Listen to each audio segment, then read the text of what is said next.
On this episode of China Uncensored, can China solve the North Korean nuclear problem? Hi, welcome to China Uncensored. I'm Shelley Zhang, filling in for Chris Chappell, who's on vacation in an undisclosed location that is nowhere near the People's Republic of China. Speaking of People's Republics, North Korea. Last weekend, North Korean dictator and inventor of the Chairman Mao high fade, Kim Jong-un, announced that his military was close to testing a ballistic missile with the capability to reach the United States. The good news is that North Korea isn't especially successful at testing missiles. However, it is one more step toward developing a nuclear warhead that can reach the U.S. Why are we talking about this on China Uncensored? Because on Monday, Donald Trump responded to Kim's announcement, adding his second favorite country into the mix. Hint, it's not North Korea.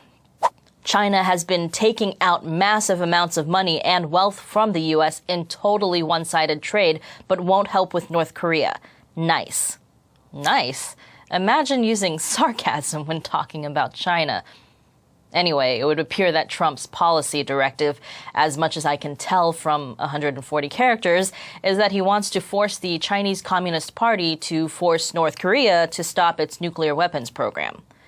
It's actually something Trump has been pretty consistent about.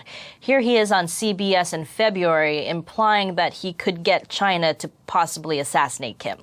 I would get China to make that guy disappear in one form or another very quickly. And let me tell you, people say, how do you make him disappear and assassinate him? Let me just tell you, no, well, I've heard of worse things, frankly. I mean, this guy's a bad dude, and don't underestimate him. But is he a bad enough dude to bomb the U.S.? And can President Trump force China to abandon North Korea using economic pressure? Well, leaving aside the complex economic entanglements between the U.S. and China, here's the thing. Chinese leader Xi Jinping is already kind of doing that without being forced. At least he's been moving China away from decades of close ties with North Korea. For example, 2 years after Xi Jinping rose to power, he snubbed North Korea by making an official state visit to South Korea first. In fact, he still hasn't met Kim Jong-un. In addition, China supported recent UN sanctions against North Korea and even helped enforce the international trade embargo, including investigating a Chinese company that had provided North Korea with uranium enrichment ingredients. But before you start thinking, wow, Xi Jinping is a great guy, I want him to name my firstborn daughter, you should know that his real motivation is, yes, his unending power struggle with toad-like predecessor Jiang Zemin. Yes, it's time to once again examine the crimes of this dehydrated amphibian, the one who rose to power through the Tiananmen Square massacre, and who sanctioned the widespread murder of prisoners of conscience for their organs.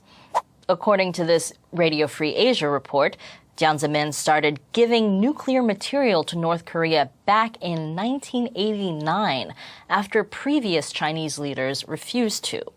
Allegedly, he wanted to retaliate against the U.S. and other hostile foreign forces who unfairly criticized the Communist Party for its peaceful handling of students in Tiananmen Square.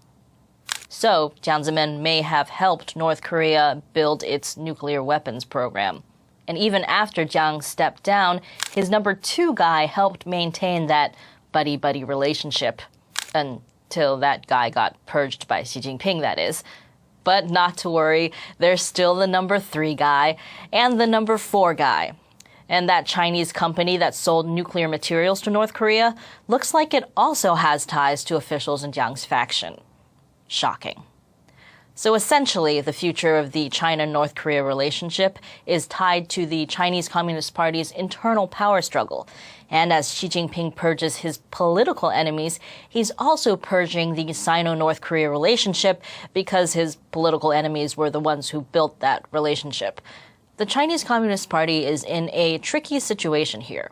For years, as North Korea's biggest trading partner and aid giver, they managed to keep the country at a finely tuned level of crazy.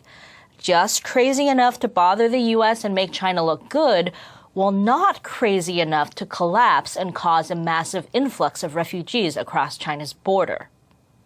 But now, as North Korea gets increasingly drunk on the world stage, China is acting like the embarrassed college roommate who wants to pretend that they don't know North Korea, who is a fully grown adult responsible for its own actions. It's totally not China's fault, you guys.